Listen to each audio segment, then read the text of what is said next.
Metropolitan ಅಥನೇಷಿಯಸ್ ಯೋಹಾನ್ ಪ್ರಥಮರವರು Kerala ರಾಜ್ಯದ ತಿರುವಲ್ಲ ಸಮೀಪದ ನಿರಣಂ ಎಂಬ ಚಿಕ್ಕ ಹಳ್ಳಿಯಲ್ಲಿ 6 ಮಕ್ಕಳಲ್ಲಿ ಕಿರಿಯವರಾಗಿ ಜನಿಸಿದರು. ಅದೇ ಗ್ರಾಮದಲ್ಲಿ ಯೇಸು ಕ್ರಿಸ್ತನ ಶಿಷ್ಯನಾದ ಸಂತ ತೋಮನು ಕ್ರಿಸ್ತಶಕ 1ನೇ ಶತಮಾನದಲ್ಲಿ ಸಭೆಯನ್ನು ಸ್ಥಾಪಿಸಿದರು. ಅವರು ಚಿಕ್ಕ ವಯಸ್ಸಿನಲ್ಲೇ ತನ್ನ ಜೀವನವನ್ನು ದೇವರಿಗೆ ಸಮರ್ಪಿಸಿದರು. ಪ್ರೌಢಶಾಲೆ ಮುಗಿಸಿದ ನಂತರ ಅವರು ದೇವರ ದೈವಿಕ ಕರೆಗೆ ಹೋಗೊಟ್ಟು 1 ದಶಕದವರೆಗೆ ಸುದೀರ್ಘ ಪ್ರಯಾಣವನ್ನು ಭಾರತ ದೇಶದ ದೂರದ ಹಳ್ಳಿಗಳಿಗೆ ಪ್ರಯಾಣಿಸಿ ನಿರ್ಗತಿಕರಿಗೆ ಮತ್ತು ದೀನದಲಿತರಿಗೆ ಸೇವೆ ಸಲ್ಲಿಸಿದರು. ಅವರು ಅಮೆರಿಕದಲ್ಲಿ ತಮ್ಮ ದೈವಶಾಸ್ತ್ರದ ಅಧ್ಯಯನವನ್ನು ಪೂರ್ಣಗೊಳಿಸಿದರು ಮತ್ತು 4.5 ವರ್ಷಗಳ ಕಾಲ ಸ್ಥಳೀಯ ಸಭೆಯ ಸಭಾಪಾಲಕರಾಗಿ ಸೇವೆಯನ್ನು ಸಲ್ಲಿಸಿದರು. ಆದರೂ ಅಮೆರಿಕದ ಕನಸುಗಳು ಅವರ ಮನಸ್ಸಿನಲ್ಲಿದ್ದರೂ ಅವರು ಭಾರತ ಮತ್ತು ನೆರೆಯ ರಾಷ್ಟ್ರಗಳ ಜನರಿಗೆ ಸೇವೆ ಸಲ್ಲಿಸುವ ದೇವರ ಕರೆಗೆ ಮತ್ತೊಮ್ಮೆ ಪ್ರತಿಕ್ರಿಯಿಸಿದರು. ಅವರ ದೈನಂದಿನ 15 ನಿಮಿಷಗಳ ರೇಡಿಯೋ ಕಾರ್ಯಕ್ರಮ എൻ്റെ പേര് KP യോഹന്നാൻ. നിങ്ങൾ കേട്ടുകൊണ്ടിരിക്കുന്നത് ആത്മീയ യാത്ര. ದೃಶ್ಯ ಮಾಧ್ಯಮ, ಸಂಗೀತ, 110 ಭಾಷೆಗಳಲ್ಲಿ ರೇಡಿಯೋ ಕಾರ್ಯಕ್ರಮಗಳು ಮತ್ತು ಅವರು ಬರೆದ 300ಕ್ಕೂ ಹೆಚ್ಚು ಪುಸ್ತಕಗಳ ಮೂಲಕ ಮುಂದಿನ 3 ದಶಕಗಳಲ್ಲಿ ಅಸಂಖ್ಯಾತ ಲಕ್ಷಾಂತರ ಜನರ ಜೀವನವನ್ನು ಮುಟ್ಟಿತು.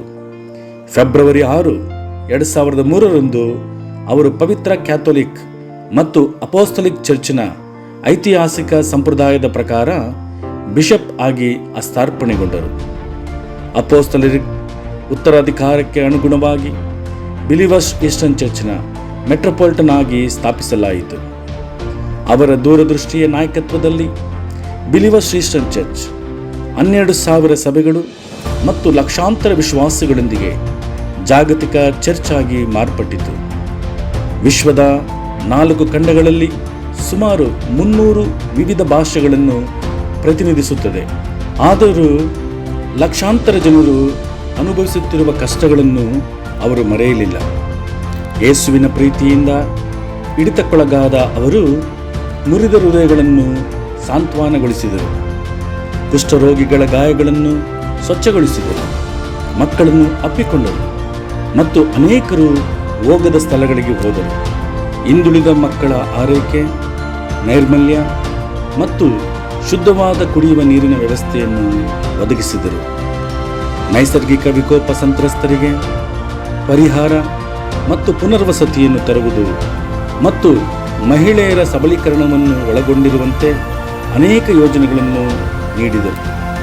ಶಿಕ್ಷಣ ಮತ್ತು ಆರೋಗ್ಯ ರಕ್ಷಣೆಗಾಗಿ ಅವರ ದೃಷ್ಟಿಕೋನವು ಭಾರತ ಮತ್ತು ಇತರ ರಾಷ್ಟ್ರಗಳಾದ್ಯಂತ ಅನೇಕ ಹೆಸರಾಂತ ಶಾಲೆಗಳ ಸ್ಥಾಪನೆಗೆ ಕಾರಣವಾಯಿತು ಮತ್ತು ಭಾರತದ ಅತ್ಯುತ್ತಮ ಆಸ್ಪತ್ರೆಗಳಲ್ಲಿ ಒಂದಾದ ಬಿಲಿವರ್ಸ್ ಚರ್ಚ್ ವೈದ್ಯಕೀಯ ಕಾಲೇಜ್ ಮತ್ತು ಆಸ್ಪತ್ರೆ, ತೃತೀಯ ಆರೈಕೆ ಆಸ್ಪತ್ರೆ ಮತ್ತು ವೈದ್ಯಕೀಯ ಕಾಲೇಜ್ ಕೇರಳದ ತಿರುವಲ್ಲದಲ್ಲಿದೆ. ಅವರು ಉತ್ಸಾಹಿ ಪ್ರಕೃತಿ ಪ್ರೇಮಿಯಾಗಿದ್ದರು.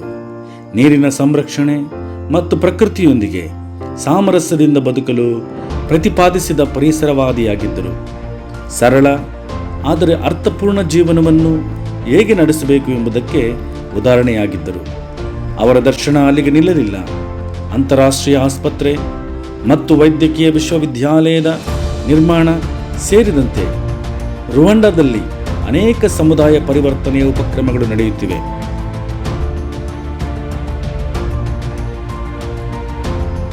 ಮೇ 8, 2024ರಂದು ಅವರ ಅನಿರೀಕ್ಷಿತ ನಿರ್ಗಮನವು ಚರ್ಚ್ನ ಲಕ್ಷಾಂತರ ಸದಸ್ಯರಿಗೆ ಮತ್ತು ಸುಮಾರು 5 ದಶಕಗಳಿಂದ ದೇವರು ಮತ್ತು ಮಾನವೀಯತೆಯ ಸೇವೆಯಲ್ಲಿ ಪ್ರಭಾವ ಬೀರಿದ ಸಾವಿರಾರು ಜನರಿಗೆ ಆಘಾತವನ್ನುಂಟು ಮಾಡಿತು. ಭಾರತದ ಪ್ರಧಾನಿಗಳು ಮತ್ತು ಶ್ರೀಲಂಕಾದ ರಾಷ್ಟ್ರಪತಿಗಳು ಸೇರಿದಂತೆ ಹಲವರು ಸಂತಾಪ ಸೂಚಿಸಿದ್ದಾರೆ. ಪ್ರಮುಖ ರಾಜಕೀಯ ನಾಯಕರು, ಗೌರವಾನ್ವಿತ ಕೇರಳದ ರಾಜ್ಯಪಾಲರು, ಗೌರವಾನ್ವಿತ ಗೋವಾದ ರಾಜ್ಯಪಾಲರು ಮತ್ತು ಅನೇಕ ಪ್ರಮುಖ ಕೇಂದ್ರ ಮತ್ತು ರಾಜ್ಯ ರಾಜಕೀಯ ನಾಯಕರು ವೈಯಕ್ತಿಕವಾಗಿ ಶ್ರದ್ಧಾಂಜಲಿ ಸಲ್ಲಿಸಿದರು. ಅವರ ಅಂತ್ಯಕ್ರಿಯೆಯಲ್ಲಿ ಎಲ್ಲ ವರ್ಗಗಳ ಅಂದಾಜು 75,000ಕ್ಕಿಂತಲೂ ಹೆಚ್ಚು ಜನರು ಭಾಗವಹಿಸಿದ್ದರು.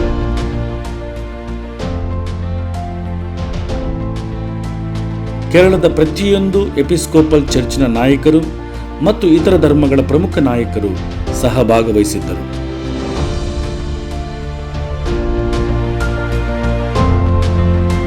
ಇದು ತಿರುವಲ್ಲದ Saint Thomas believers Christian church ಕೆಥಡ್ರಲ್ನಲ್ಲಿ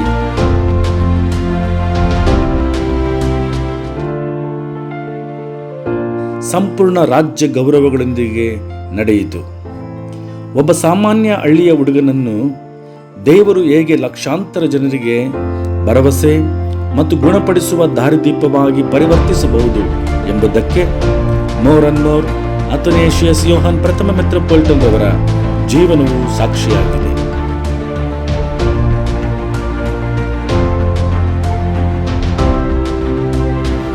ಅವರು ಇದ್ದಕ್ಕಿದ್ದಂತೆ ನಿರ್ಗಮಿಸಿದರು. ಅವರ ಪ್ರಭಾವವು ಜೀವಂತವಾಗಿದೆ. ಅವರು ಯಾವಾಗಲೂ ಜಾತಿ, ಬಣ್ಣ, ಪಂಗಡ ಮತ್ತು ಧರ್ಮವನ್ನು ಮೀರಿ ಎಲ್ಲರನ್ನೂ ಪ್ರೀತಿಸುವ ದೇವರನ್ನು ನಂಬಿದ್ದರು.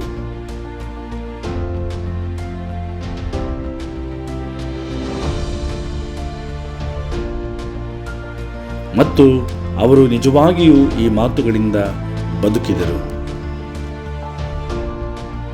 ಅವರ ನೆನಪುಗಳು ಶಾಶ್ವತವಾಗಿರಲಿ.